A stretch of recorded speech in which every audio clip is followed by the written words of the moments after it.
Cousin marriage کیوں جائز ہے؟ اس لیے کہ نامحرم ہے وہ. خود لڑکی اگر ہے تو اس کو بھی تو اپنے کزن سے بچانا ہوتا ہے. بعض دفعہ وہ اس کو غلط استعمال کر سکتا ہے. سب سے مقدس رشتہ ہے لڑکے اور بچے اور بچی کے لیے اس کے بہن بھائی, وہی آپ نے شارٹ کر دیے. تو کیا بچے کو بچے کی ضرورت ختم کر دو گے آپ؟ اس کی فطرت چینج کر دو گے؟ نہ. بچہ اس فطرت کو لے کے آیا ہے کہ اس کو بچے چاہیے, وہ نیچر ختم نہیں کر سکتے آپ. بہن بھائی آپ نے کنٹرول کر کے 2 کر دی 1 کر دیا تو نتیجہ کیا نکلے گا؟ وہ اپنی پیاس کہاں سے بجھائے گا؟ اڑوس پڑوس کے لونڈے لپاڑوں سے, جن میں ایک بھی خراب ہوگا تو آپ کے بچے کو خراب کرنے کی بولو کوشش کرے گا. اور آگے جو سائیڈ افیکٹ ہیں بڑھاپا میں, جو بربادیاں, نہ بہویں ہوں گی, نہ داماد ہوں گے, نہ خاندانی برباد, تو آپ تنہائیاں. بچے مارتے پیٹتے بھی ہیں ایک دوسرے کو, وہ بھی ٹھیک ہے ان کے لیے, برداشت پیدا ہوتی ہے. ایک لوتے کو تو آپ ساری اس کی چاہتیں پوری کرو گے آپ, تو لاڑ پیار میں بگڑے گا وہ. بھائی دیکھو فوج کو تیار کیا جاتا ہے بارڈر پہ لڑنے کے لیے, تو فوجیوں کا ممی ڈیڈی بنایا جاتا ہے یا ٹھڈے مارے جاتے ہیں؟ اس سے میں نہیں کہہ رہا کہ اپنے بچوں کو ٹھڈے مارو آپ, کیونکہ آپ کو بارڈر پہ لڑنے کے لیے تھوڑی تیار کر رہے ہو ان کو. لیکن دنیا میں کیا ہمیشہ اس کو پھول ملیں گے؟ کانٹے اس کی زندگی میں کبھی نہیں آئیں گے. تو ان کانٹوں کے لیے کیا ٹریننگ کی آپ نے؟ کیا دنیا میں کوئی ایسا شخص جس کی ساری چاہتیں پوری ہو رہی ہوں؟ بولو نا. کہیں چاہتیں پوری ہوتی ہیں, کہیں کیا کرنا پڑتا ہے. تو چاہتیں ساری پوری تھوڑی ہوں گی, زندگی میں مسائل بھی آئیں گے. اس مسائل سے نمٹنے کے لیے آپ نے اس کو کیا ٹریننگ دی ہے؟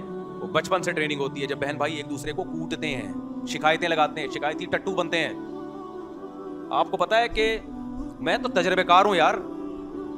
آپ اپنے بڑے بچے کو نماز پڑھا, ہو سکتا ہے سستی کرے, نہیں پڑھے گا وہ. چھوٹے کو ڈانٹ رہا ہوگا, ابو یہ نماز نہیں پڑھ رہا.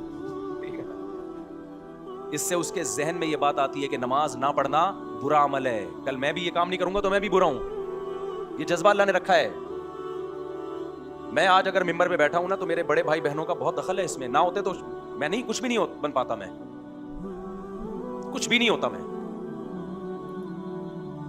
تو لیکن چونکہ ہم عقیدت میں اندھے ہو گئے ہیں گورے کی, میں نے بتایا تھا نا, اندھا پن, عقیدت میں اندھا ہو جانا. عقیدت انسان کو کیا کر دیتی ہے؟ اندھا. تو اب اندھے ہو گئے ہیں, تو اب تربیت کہاں سے لے رہے ہیں ہم؟ انگریزوں سے, جن کے اپنے بچے ہی نہیں ہیں, اور جو ہوتے ہیں وہ ابا کو اولڈ ہاؤس میں جمع کراتے ہیں, وہ تمہاری خاک تربیت کرے. اس کا مطلب تم وہ تربیتی پروگرام بچوں پہ فٹ کر رہے ہو کہ کل تمہارا بچہ تمہیں اولڈ ہاؤس میں جمع کرائے گا, اور اس کو وہ برا بھی نہیں سمجھتے. برا تھوڑی اس کو برا سمجھتے ہیں کہ میرے بچے نے مجھے اولڈ ہاؤس میں وہ کہہ رہا ہے, میں نے اپنے ابا کو کرایا تھا تو اس نے بھی کرا دیا, تو کیا ہوگا؟ یہ والی تربیت آئے گی سوسائٹی میں. سمجھتے ہو بات کو کہ نہیں؟ تو یہ بھی کیا ہے؟ عقیدت میں اندھا پن. ہاں اب بچوں کی بات ہے, یہ تھوڑی سی بات بتا دوں. پہلا کام یہ کرو کہ بچوں کو اگر اسکول میں پڑھ رہے ہیں, دوستیاں لگانے بولو مت دو.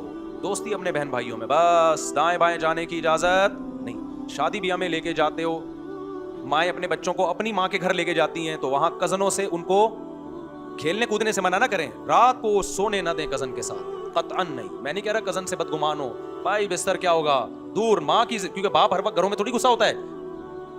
ماں کی ذمہ داری ہے یہ دیکھے میرا بچہ کسی بچے کے ساتھ, کزن کے ساتھ بھی سوئے گا. بولو نا, نہیں سوئے گا. ہاتھ کا مذاق نہیں ہوگا, دور. اور اگر دیکھ رہی ہے کہ کوئی کزن گالیاں دے رہا ہے, تو بھائی دوستی ختم, دور رکھیں.